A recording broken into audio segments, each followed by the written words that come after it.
जिस प्रकार सूर्य की किरण जीवन में उजाला लाती है, ठीक उसी प्रकार रंगमंच के नाटक हमारे नीरस जीवन में नई ऊर्जा का संचार करते हैं।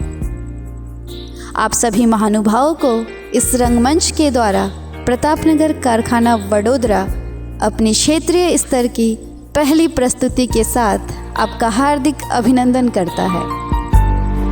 पात्र परिचय: निर्देशन धर्मेंद्र चौहान, संगीत अनीश व श्रीकांत, रूप सज्जा जिग्नेश चावरा, मंच सज्जा देवांशु मोडिया, ध्वनि प्रभाव अनीश कुमार, प्रकाश परिकल्पना सारंग खंडारे और वेशभूषा धर्मेंद्र सिंह चौहान व रंजना सिंह।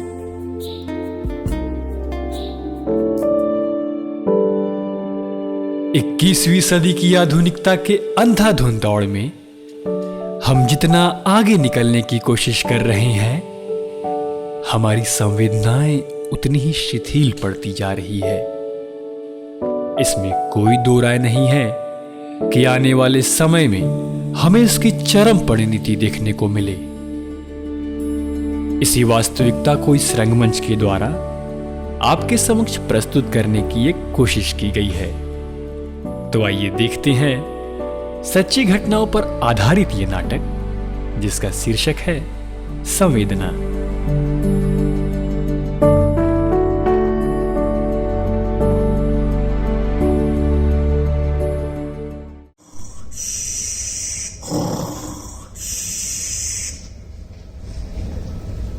शाबाश चार्ली वध, शाबाश, बहुत अच्छे। टाइगर की हिल पर आप लोगों ने अपना तिरंगा लहरा दिया। अब कारगिल की चोटी पर जाने वाली टीम का नेतृत्व मैं करूंगा। क्या मेरे पैरों में जख्म? आज कर्नल रणजीत सिंह के रास्ते में कोई बाधा नहीं आ सकती। अपना शौर्य सिद्ध करने से पहले आज अगर मृत्यु भी मेरे समक्ष आकर खड़ी हो जाए तो मैं उसे भी मार डालूंगा। जवानों, चलो मेरे साथ, और बाकी लोग कवर फायर दो। जय भवानी, भारत माता की जय, भारत माता की जय।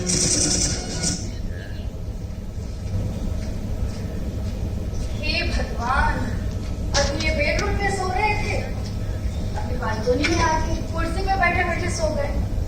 कारगिल युद्ध को समाप्त हुए 25 साल हो गए, लेकिन मेरे घर में तो सुबह की शुरुआत ही कारगिल युद्ध से होगी। वैसे सच कहूं, कारगिल युद्ध के उस भयानक मंजर को तो मैं भी नहीं भूल पाई। मुझे आज भी याद है जब मुझे पता चला ये युद्ध में जाने वाले, मेरी तो जैसे सांसें ही अटक गई।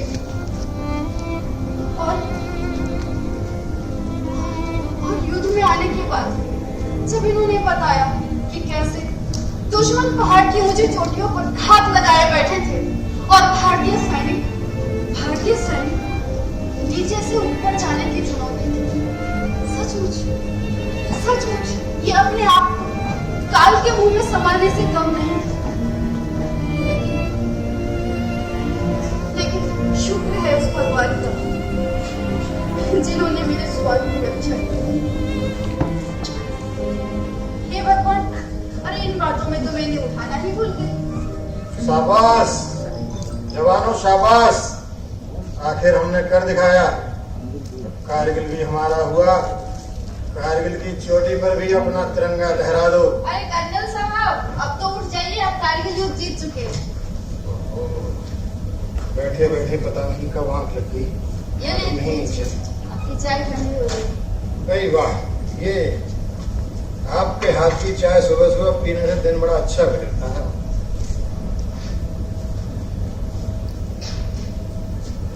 अच्छा विजय की माँ, मैं बताना भूल गया, कल बाजार में मुझे ब्रिगेडियर उस्मान साहब मिले थे। आपकी कुछ बात हुई थी क्या मिसेज उस्मान से? हाँ, उनका फोन तो आया था। वो होली होली की तैयारी कैसे चल रही है पूछ रहे हैं। अच्छा, तभी वे लोग कह रहे थे कि वे लोग आने वाले हैं। वे लोग कौन? अरे भाई, अपने ब्रिगेडियर उस्मान साहब, पत्रकार महाशय टॉम आल्टर जी, और वो अपने सदाबहार हवलदार हवा सिंह। अच्छा, यानी पूरी मंडली आने वाली है। लग तो ऐसा ही रहा है। वाह, लगता है दरवाजे पर कोई है, जरा देखिए। जी।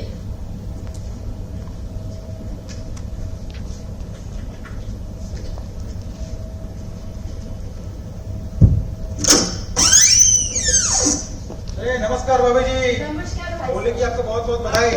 आइए। ओ कर्नल साहब, ब्रिगेडियर साहब, good morning. Very good morning. कैसे हैं? बस एकदम बढ़िया है।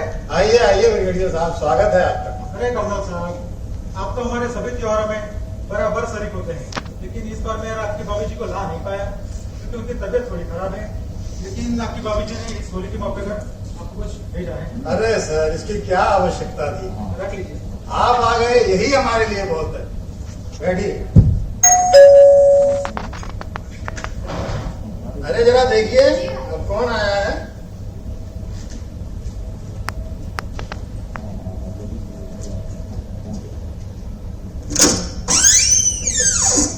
भाभी जी नमस्कार। नमस्कार। होली की आपको बहुत बहुत बधाई। आपको भी आइए। कर्नल साहब नमस्कार। नमस्कार नमस्कार। डॉक्टर साहब, बड़े सही समय पर आए हो। अरे होली की आपको बहुत बहुत आपको बधाई। भी। आइए पत्रकार महाशय, आपका स्वागत है। बैठिए। तो डॉक्टर साहब जी मैं एक चीज आपको बताना चाहता हूँ। मैं तय नहीं कर पा रहा हूँ कि मैं सही हूँ या गलत। कि कर्नल साहब तो हमारे सभी त्योहारों में बराबर शरीक होते हैं, लेकिन हम लोग को इस तरह के मौका अक्सर हम चुके जाते हैं। हाँ, ये बात तो आपने बिल्कुल सही कही। हमारे बेटे और बिटिया की शादी में पटेल तो है, पटेल कर्नल है। साहब को जो भी जिम्मेदारी दी गई, इन्होंने बहुत बखूबी निभाई।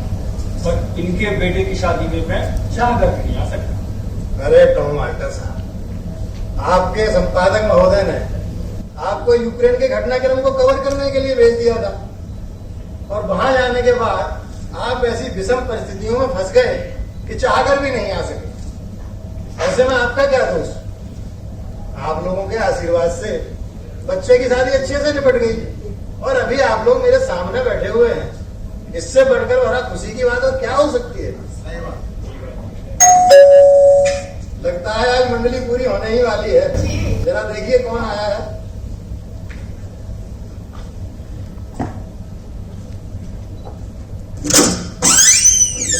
भाभी जी नमस्ते। होली है जी, होली। ओ बलिए बलिए। होली की बहुत बहुत बधाई आपको। बैठो बैठो जी, बैठो। अच्छा, तो सब तो यही पर दिख रहे हैं कर्नल साहब। ये अजय कितने है? अभी तो यही था, अभी बुलाता हूँ। अजय, बेटा अजय। हाँ बाबा, आया। अरे भाई जरा देखो कौन कौन आया है। अरे नमस्ते नमस्ते अंकल जी, नमस्ते। नमस्ते। कैसे हैं आप? बस आप बताइए, आपका क्या चल रहा है? बस अभी तो ग्रेजुएशन चल रहा है और आज होली की छुट्टी है, तो बस छुट्टी मना रहे हैं। पापा, तो मैं चलता हूँ क्योंकि मुझे अपने दोस्तों के साथ होली खेलना जाना है, तो निकलता हूँ। देखो बेटा, आजकल के जो होली के रंग हैं, उनमें बहुत सारे ऐसे रासायनिक तत्व मिले होते हैं जो हमारी त्वचा पर दुष्प्रभाव डालते हैं। तो जरा अपनी सेहत का ध्यान रखना। हाँ जी पापा, जरूर। चलिए, आपको होली की हार्दिक शुभकामनाएं। आपको भाई होली का त्योहार ऐसा है कि इसमें खेलने के लिए तो हम उम्र दोस्तों के साथ में ही मजा आता है। हाँ कर्नल साहब, ये बात तो आपने बिल्कुल सही कहा, और ये नियम हम सब पर भी तो लागू होता है। ये बात तो सही है। अरे भाई विजय की माँ, जी हाँ। सुनती हो? हाँ अरे जरा हमारे बंधुओं के लिए कुछ चाय नाश्ते का प्रबंध तो कीजिए। जी हाँ, ये भी कोई कहने की बात है। आप लोग महफिल जमाए रखिए, मैं अभी लाई। अच्छा, तो कर्नल साहब, आपने अपने बच्चों लोगों के लिए क्या सोचा है? क्या है उनका आगे का प्लान? हाँ भाई, बड़े लड़के विजय के बारे में तो मुझे मालूम है कि वो तो पढ़ लिख कर जाके विजय में सर्ट हो गए, लेकिन आपके छोटे बेटे का आगे का क्या प्लान है? हाँ भाई, देखिए विजय की तो अब फैमिली भी कंप्लीट हो चुकी है, और वो न्यूयॉर्क जब से गया है तब से ऐसा सेटल हुआ है कि यहाँ आ ही नहीं पाया। अजय की अभी कंप्लीट होने वाली है ग्रेजुएशन, तो ये कह रहा था कि ये मास्टर्स न्यूयॉर्क से अगर कर लेगा तो इसके लिए अच्छा इसको खुल जाएगा आगे। हाँ जी, ये बड़ी चंगी गल कही आपने करना। हमारे बच्चे सेटल हो जाए, इससे और खुशी की गल क्या हो सकती है। हाँ वासी, ये खूब फरमाया। ये तो हम सबको पता है कि कर्नल साहब ने अपने दोनों बेटों की क्या खूब परवरिश की है। ये तो हम सब माँ बाप का फर्ज है। लीजिए भाई साहब, मिठाई आ गई। अरे भाभी जी, ये आपने बिल्कुल सही कहा। आपने नाश्ते के साथ मिठाइयाँ भी रख दी। बड़ी अच्छी खुशबू आ रही लीजिए है। हवा सिंह जी, खाइए खाइए। भाई आपकी भाभी जी के हाथ का कमाल है। मिठाई। अरे बाबा जी, मिठाई तो आपने ला दी, लेकिन साथ में अगर गुलाब मिल जाता है तो बहुत मजा आता है। हाँ भाभी। लीजिए साहब लीजिए। अरे आप लीजिए। तो पत्रकार महाशय जी यह बताइए कि आपका यूक्रेन का दौरा कैसा रहा? कर्नल साहब, यूक्रेन के दौरे के बारे में क्या बताऊं। जितने भी दिन मेरे वहां गुजारे, हर दिन नए मार्मिक दृश्य मुझे देखने को मिले। लोग यह निर्णय नहीं कर पा रहे थे कि अपने किस व्यक्ति को साथ ले जाएं, किस व्यक्ति को छोड़ें। मैं बहुत खुशनसीब हूं कि मैं अपने दौरे को पूरा कर वापस सही सलामत लौट आया। भाई खुशनसीब तो हम भी कम नहीं है कि आज आप हमारे बीच में सकुशल बैठे हुए हैं। लीजिए भाई साहब, आ गई खिला।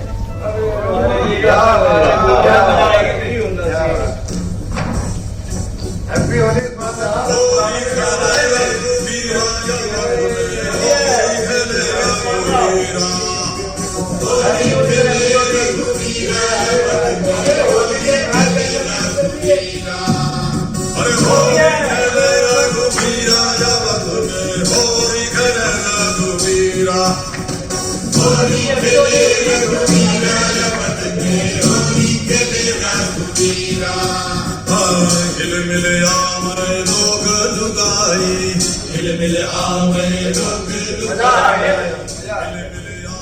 रेडी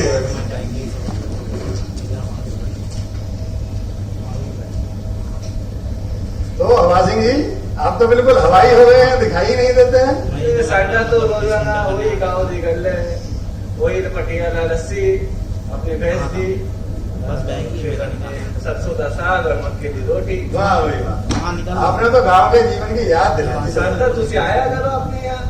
भाई आपको पता होगा कि अभी हमारे हवलदार साहब गांव गए थे 2 महीने की एनुअल लीव लेकर, और वहां जाकर इन्होंने भैंस खरीदी, दूध वगैरह सब पीने के लिए। अब एक दिन हुआ ये कि भैंस ने समय पर दूध दिया, हवा सिंह जी ने उठाया लठ और पिटाई कर दी भैंस को। मुझे हवा सिंह ने लास्ट समझाया कि इसको इतना मत मारिए नहीं तो ये कल दूध नहीं देगी।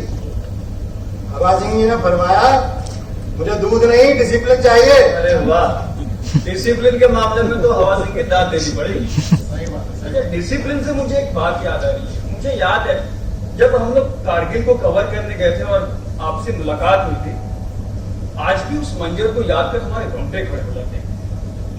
तो सही सही बात है पत्रकार साहब, कारगिल के घटनाक्रम को याद करके आज भी सीना गर्व से चौड़ा हो जाता। इसी बात पर मेरे को तो एक बात याद आ रही है कि शोहरते उल्फते चाहते सब कुछ इस दुनिया में रहता नहीं। आज जहाँ हम हैं कल कोई और था। कि शोहरते उल्फते चाहते सब कुछ इस दुनिया में रहता नहीं, आज जहाँ हम हैं कल कोई और था। और कर्नल साहब, ये भी एक दौर है, वो भी एक दौर था। वाह वाह क्या बात है, क्या बात। तो कर्नल साहब, अब हम इजाजत चाहेंगे, हमें और भी जगह होली जो भी है वो मनाने जाना है। कि साडा अरे भाई विजय की माँ, हाँ जी। ये लोग तो जाने के बारे में कह रहे हैं। अरे अरे, ये कैसी बातें कर रहे हैं? अभी तो आए थे हम लोग, अरे हमको हवा से यहाँ भी जाना है। खाना बनाना तैयार कर रहे अरे बात ठीक है साहब, जैसी आप कर्नल साहब, आपको होली की फिर से दोबारा बहुत बहुत बधाई। आपको भी बहुत बहुत बधाई। जरूर।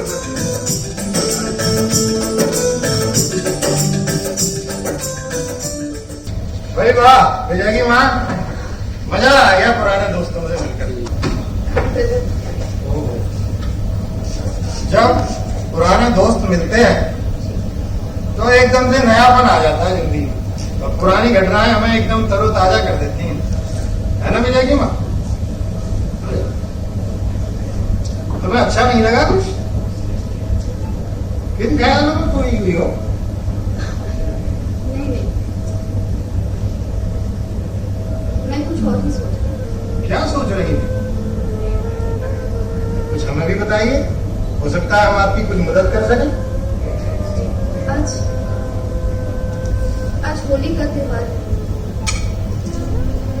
बच्चों की बहुत याद आ रही है। उन्हें तो हमारी याद ही नहीं आती।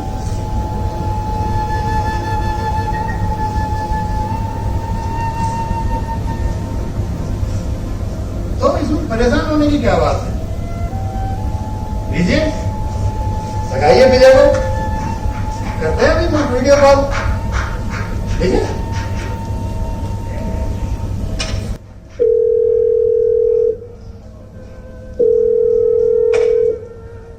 अरे माँ, आपको कितनी बार बोला है कि ऑफिस के टाइम पर बार बार फोन मत लगाए दीजिए।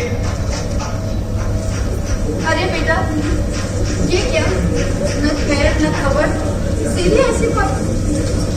अरे हाँ हाँ बोलिए, क्या हुआ? होना क्या है बेटा, आज होली का त्योहार है। बड़ी याद आ रही थी, इसलिए मैं फोन की। तुम्हें तो होता ही नहीं कि बूढ़े माँ बाप को फोन करो। और एक बात बता, तू ये कैसे बहू लाया है? मुझसे तो बराबर बात ही नहीं करती, और कभी बात भी हो जाए तो बस नौकरी नौकरी और नौकरी। एक बात बता बेटा, वहाँ तेरा और पोते पोते का ख्याल रखते भी नहीं है? अरे यहाँ पर अलग माहौल है। यहाँ सब अपने अपने हिसाब से जीते हैं, कोई एक दूसरे की जिंदगी में दखल अंदाजी नहीं देता। बच्चे अपने हिसाब से जीते हैं और माँ बाप अपने हिसाब से। छोड़िए, ये सब आप नहीं समझेंगे। चलिए मैं रखता हूँ, मुझे बहुत काम है। जब देखो एक ही बात। अच्छा बेटा, अभी तेरे पापा से भी थोड़ा बात करना। हाँ हाँ, वो भूल गया था मैं। दीजिए दीजिए। हाँ विजय बेटा, कैसे हो? बस ठीक पापा, बस थोड़ा काम में बिजी हूँ। अरे बेटा, काम तो जीवन भर होता ही रहेगा, थोड़ा सेहत का ख्याल रखना भी जरूरी है। वो कहते हैं ना कि सर सलामत तो पगड़ी हजार। हाँ जी पापा, जरूर। अच्छा बेटा, मैं ये कह रहा था कि तुम्हारे छोटे भाई अजय की ग्रेजुएशन अब पूरी होने वाली है और वह न्यूयॉर्क आना चाहता है तुम्हारे पास अपनी मास्टर डिग्री कंप्लीट करने के लिए। तो बेटा, क्या उसका वहां पर इंतजाम हो सकता है? हाँ, हो तो सकता है। यहाँ मेरे दोस्तों ने मास्टर्स किया हुआ है, उनके जरिए कुछ हो ही जाएगा। देखते हैं वहाँ पे। लेकिन यहाँ पर आने का खर्चा बहुत होगा। हाँ बेटा, इस बारे में मेरी अजय से भी बात हुई। कोई बात नहीं बेटा, मैं पैसों का प्रबंध करता हूँ। हाँ बाबा, वो यहाँ आ जाए तो यहाँ पर सेट तो हो ही जाएगा। कॉलेज उसमें थोड़ा यहाँ से दूर है, लेकिन उसकी व्यवस्था मैं करवा दूंगा। ठीक है पापा, मैं रखता हूँ, मुझे बहुत सारा है। तो वही विजय से भी बात हो गई और आपके छोटे बेटे अजय के लिए भी हमने बात करी। अब उसको भी विदेश भेजने के लिए तैयारी करनी होगी। वो तो ठीक है, लेकिन इतने पैसों का इंतजाम हम कैसे करेंगे? अरे कैसे क्या, विजय को न्यूयॉर्क भेजना था तब हमने अपना घर गिरवी रख दिया था, और आज जब अजय को भेजने की बारी है तो अपनी कार बेच देते हैं। वैसे भी हमारे को ज्यादा काम तो आती नहीं, और कहीं जाना आना अगर होगा तो टैक्सी वगैरह ले लिया करेंगे। कम से कम अपने बच्चे तो सेटल हो जाएंगे ना। सही कहा। और इसमें भी कुछ कमी रह गई तो क्या?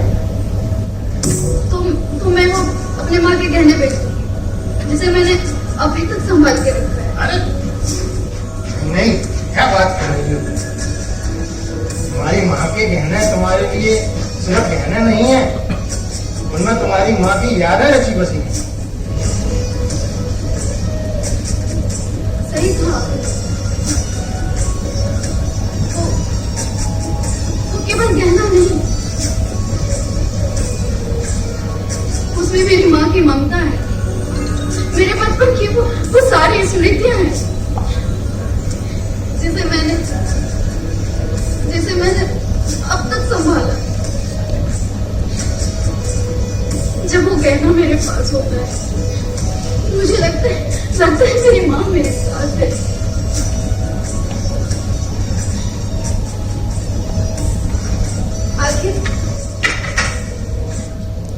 आखिर यहाँ बैठे सभी लोगों ने अपने बच्चों की खुशी के लिए अपने ख्वाहिशों की बलिदान दी होगी। आखिर माँ बाप के लिए बच्चों की खुशी से बढ़कर और क्या हो सकता है। ठीक है विजय की माँ, चलो मैं वजह के भेजने का प्रबंध करती हूँ। अच्छा माँ, पापा, मैं चलता हूँ। बेटा सब सामान अच्छी तरह से रख लिया है ना? हाँ पापा, रख लिया है। बेटा रास्ते में अपना ख्याल रखना। जी पापा, जरूर। देखिएगा, तो इतनी दूर जा रहा है, लेकिन अपनी पढ़ाई पूरी करके जल्दी वापस आना और अपने विजय भाई की तरह वापस मत जाना बेटा। अरे माँ, तुम क्यों चिंता करती हो? मुझे पता है आपने मेरी परवरिश पर कितनी कुर्बानियां दी है, मैं उसे कैसे भूल सकता हूँ।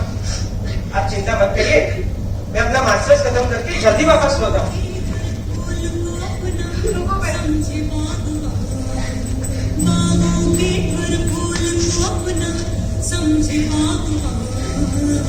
किस्मत वाला है बेटा कि तुझे ऐसी माँ मिली। जी पापा। ध्यान रखना बेटा अपनी माँ। जी जी। जब तो बात कर लिया करना तो उससे उनका मन भी लगा रहे। हाँ पापा, वो तो मैं दो जगह जरूर करूँगी।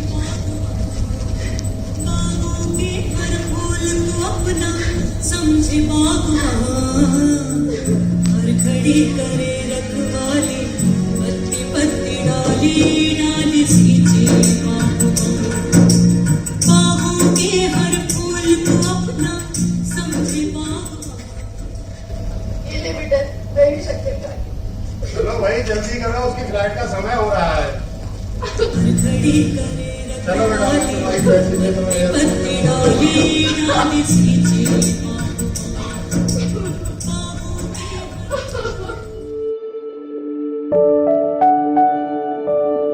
तो दर्शकों, अब तक आपने देखा अजय मास्टर्स करने विदेश चला जाता है। समय बीतने के साथ अजय वहीं सेटल हो जाता है और अपनी पसंद की लड़की से शादी कर लेता है। कुछ समय बाद उसके घर पर भी बच्चों की किलकारियां गूंजने लगती है। इधर कर्नल रंजीत और मिसेस कर्नल बड़ी बेचैनी के साथ अपना जीवन व्यतीत करते हैं। इस दौरान वह अपने दोनों बेटों और उनके परिवार की सलामती की दुआएं मांगने के साथ साथ अपने पोते पोतियों की एक छोटी सी झलक पाने के लिए तरस जाते हैं। समय बीतता जाता है और उनके घर वापस आने का इंतजार करते करते उनके आशा की डोर भी छीन होती चली जाती है। तो आइए देखते हैं 15 वर्षों के बाद का दृश्य।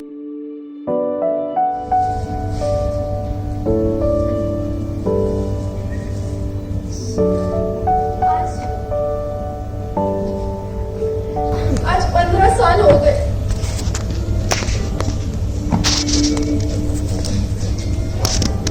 आज 15 साल हो गए अजय को गए हुए। वहीं बस गए, शादी भी करी, बच्चे भी हैं। बिल्कुल बिल्कुल विजय के रंग में पूरी तरह रंग गए।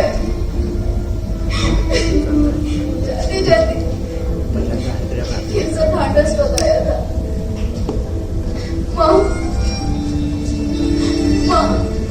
मत कर। मैं जल्दी वापस आऊंगा और हमेशा हमेशा हमेशा तुम्हारे साथ रहूंगा। लेकिन उसे देखे तो दर्द पीते।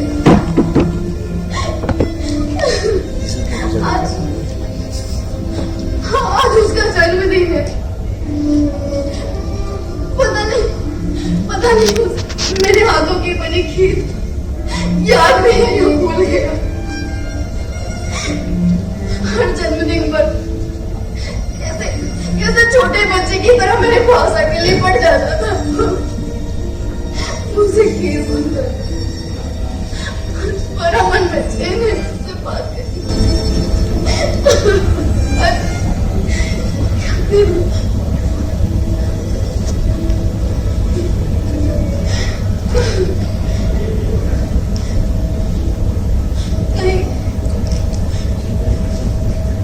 कहीं वो डिस्टर्ब तो नहीं हो जाएगा? पता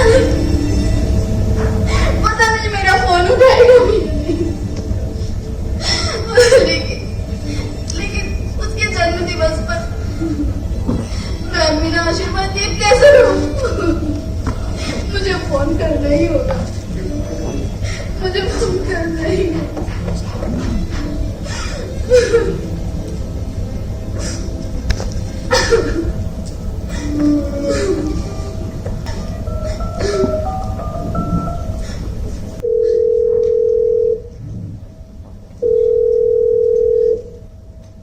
The person you're calling is not answering. Please try later.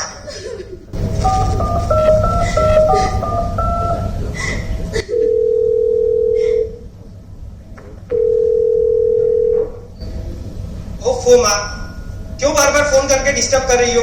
कितनी बार कहा है कि यदि मैं फोन ना उठाऊं तो समझ जाया करो कि मैं बिजी हूँ, लेकिन तुम हो कि समझते ही नहीं।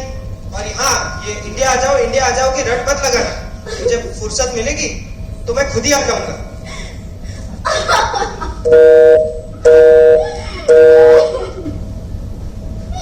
क्यों परेशान होती हो बेबी माँ?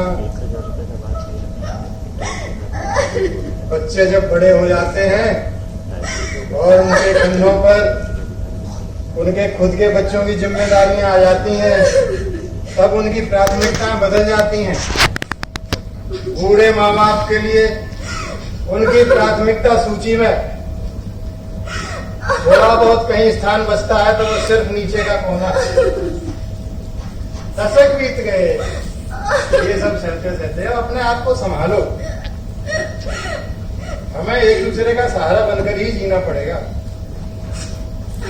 थोड़ा ढांढस इससे ले लो कि वो तुम्हें उम्मीद दे रहा है ना, जब उसके पास समय होगा तब आ जाएगा। आज विजय का जन्मदिन था, बहुत याद आ रही थी उसकी।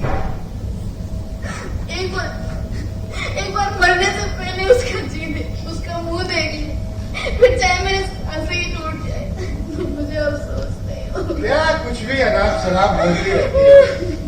जानती हो ना कि भगवान की मर्जी के बिना एक पत्ता भी नहीं हिल सकता। पता नहीं भगवान को क्या मंजूर है, मेरा दिल ही बैठा था। ऐसे कुछ नहीं बोला करते। चलो, आज विजय का जन्मदिन है ना, तो हम उसके मनपसंद की डिश बनाकर उसका जन्मदिन क्यों ना मनाएं खुशी खुशी। लो, मैं बाजार से उसके मनपसंद की डिश का सामान भी लेकर आया हूँ। उसके इसकी तैयारी करो, इससे तुम्हारा मन भी बह जाएगा। क्या लाए? देख लीजिए।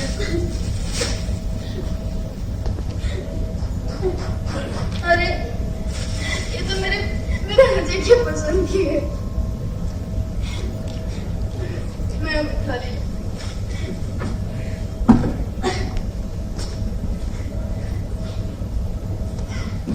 उम्र बढ़ने के साथ साथ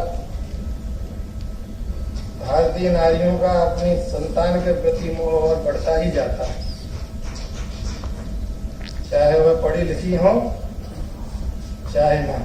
इस बात से उस पर कोई फर्क नहीं पड़ता। अरे विजय की माँ,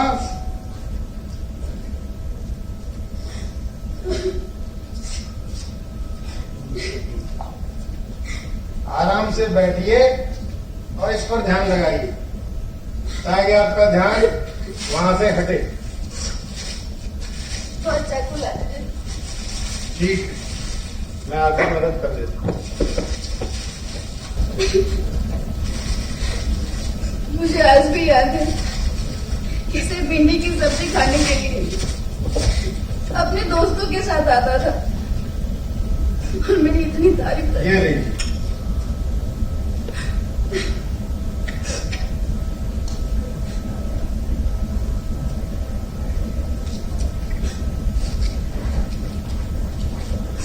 मन कुछ ठीक हुआ?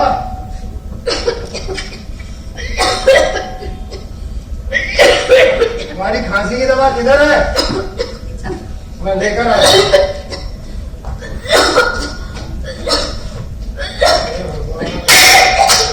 अरे क्या हुआ? अरे अरे विजय की माँ, विजय की माँ, ये क्या हो गया?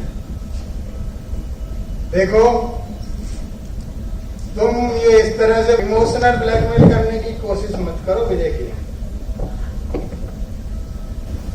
पहले भी तुमने किया था ना सब। अच्छा चलो, मैं तुम्हारी सांस रोक कर देखता हूं। मुझे सांस ही नहीं आ रही। ये इस बार क्या हो गया? अच्छा मैं नब्ज देखता हूं। हे भगवान, नहीं, इस बार ये इनका नाटक नहीं है। मुझे डॉक्टर को बुलाना होगा।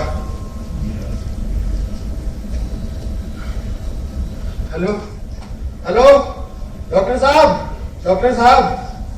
हाँ हाँ, पहले शांत हो जाइए और बताइए क्या हुआ है। अरे डॉक्टर साहब, ये विजय की माँ अचानक बैठे बैठे और इस तरह से गिर गई हैं कि न इनकी सांस चलती है समझ में आ रही है, न इनकी नब्ज मिल रही है। जरा आप जल्दी कीजिए, जल्दी से घर आ जाइए। आप चिंता मत कीजिए, मैं तुरंत आता हूँ। जरा जल्दी कीजिए डॉक्टर साहब। हाँ जी। हे भगवान, अभी तो अच्छी खासी थी, अचानक अचानक क्या हो गया? विजय की माँ, तुम कुछ बोलती क्यों नहीं? अरे अरे भाई, मैं तुमसे पूछ रहा हूँ, तुम बोलती क्यों नहीं? पहले तो तुम मेरी एक आवाज पर दौड़ी चली आती थी, अब अचानक ऐसे। मैंने डॉक्टर को बुलाया। आइए आइए डॉक्टर साहब, ये देखिए, पता नहीं इनको अचानक क्या हो गया है।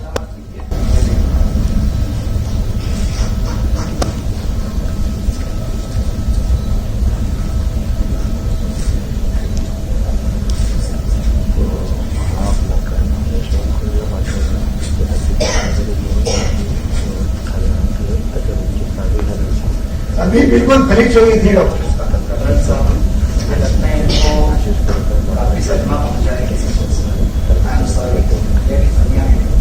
क्या कह रहे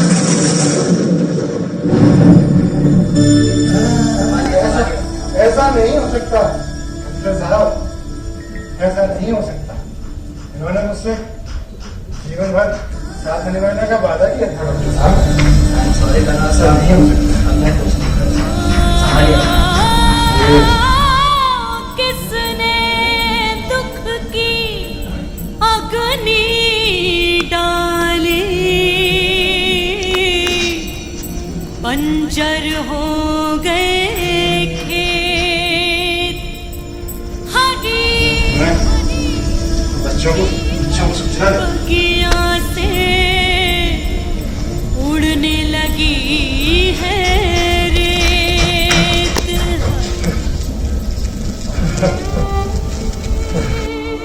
हेलो हेलो विजय बेटा। हाँ पापा। विजय बेटा, आप तुम्हारी माँ मुझे अकेला छोड़कर चली गई। विजय बेटा, क्या हुआ? क्या बोल रहे हैं आप? ये कैसे हुआ? बेटा बेटा, अब ये सब बताने का अभी समय नहीं है। तुम ऐसा करो, जल्दी से अपने भाई अजय को भी सूचना दे दो और तुम सब लोग न्यूयॉर्क से नोएडा आ जाओ। जल्दी करो बेटा। हाँ पापा, बेटा जल्दी करो। हाँ, मैं अभी अकेला हूँ तो छुट्टी लेकर आने की कोशिश करता हूँ।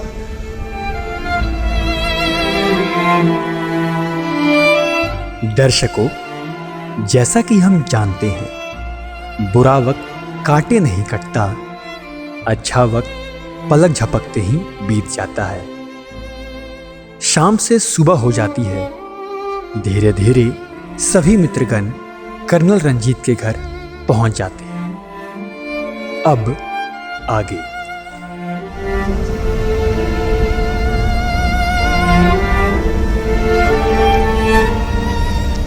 ब्रिगेडियर साहब, अब मुझे इस घर में रहना दूभर हो गया। ये घर काटने को दौड़ेगा, जिसके सहारे से मैं इस घर में अपना जीवन यापन कर रहा था। उस घर का जर्रा जर्रा मुझे विजय की माँ की याद आता है। मैं ऐसा करता हूँ कि मैं अब विजय के साथ ही चला जाऊंगा। भरोसा रखें, ऊपर वाले की मर्जी के आगे हम सब बेटे। वो इस घर का बड़ा बेटा है, वो समझदार है। अजय में तो अभी बचपना है, पर विजय मेरा सबसे समझदार बेटा है। वो जरूर मेरे दुख को समझेगा और मेरी बाकी की जिंदगी काटने में मुझे जरूर मदद करेगा।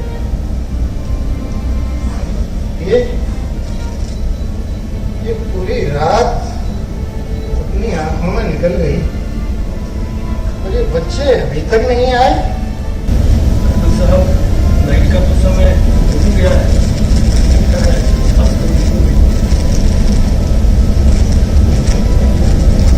लगता है कुछ आवाज आ रही है बाहर। अरे कौन आया? अजय? अरे बेटा, बेटा एक बात बताओ, आप ही लोग कहाँ हैं बेटा? बच्चे, बहू और तुम्हारा बड़े भाई विजय, वो कहाँ है बेटा?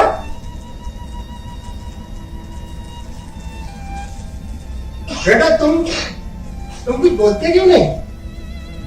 चुप क्यों हो?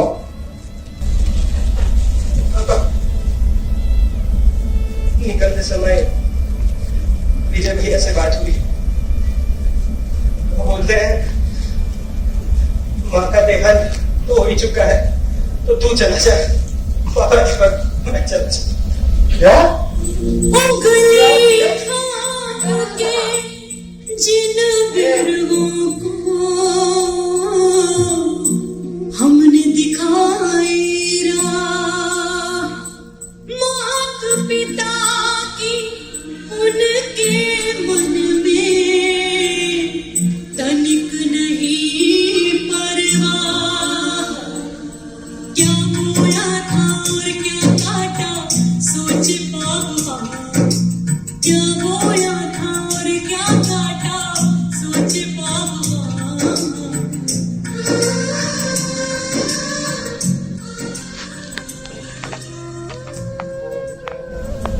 जिसको मैं इस घर का उत्तराधिकारी समझता था, वो विजय ऐसी सोच रखता है।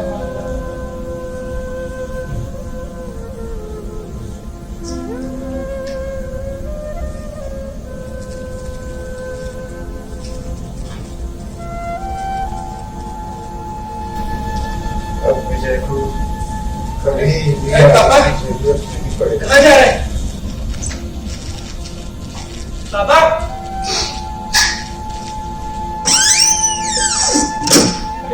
अरे पापा ने तो दरवाजा बंद कर लिया।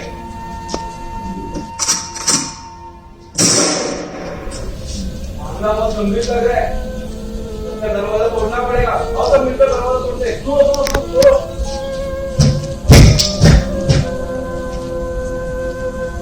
अरे पापा, ये आपने क्या किया? अरे कर्नल साहब, ऐसा कर उसी करते हैं। अरे ये देखिए, एक पत्र मिला तो लिखावट तो कर्नल साहब की लग रही। देखिए चाचा, क्या लिखा है?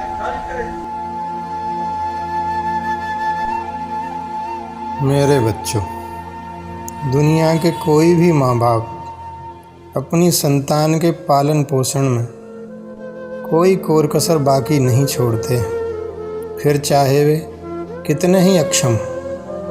परमपिता परमात्मा की अनुकंपा से तुम्हारे माँ बाप के साथ ऐसी कोई स्थिति नहीं थी, किंतु तुम्हारे संवेदना रहित व्यवहार को देखकर ऐसा प्रतीत होता है कि जरूर तुम्हारी परवरिश में हमसे कुछ भूल हुई होगी, जिससे आज यह दिन देखना पड़ा।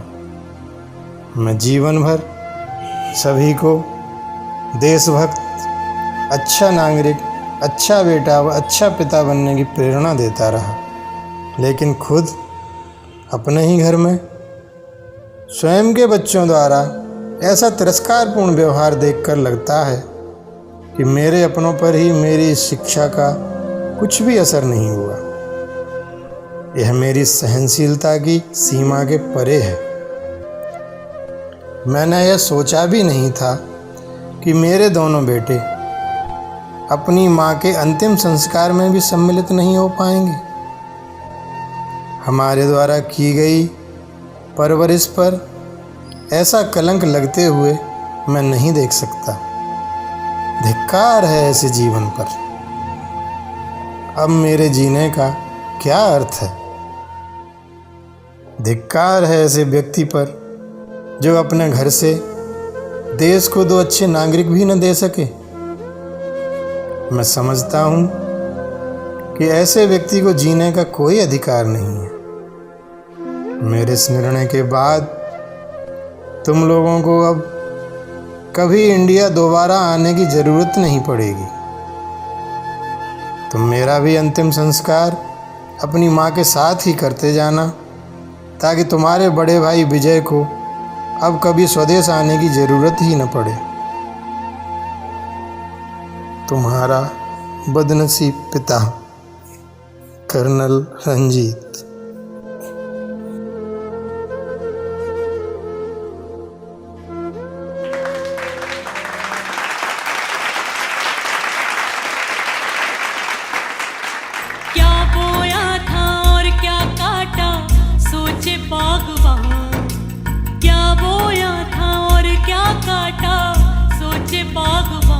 पुरस्कार है सर्वश्रेष्ठ आलेख स्क्रिप्ट लेखन, जिसको बोलते हैं संवेदना।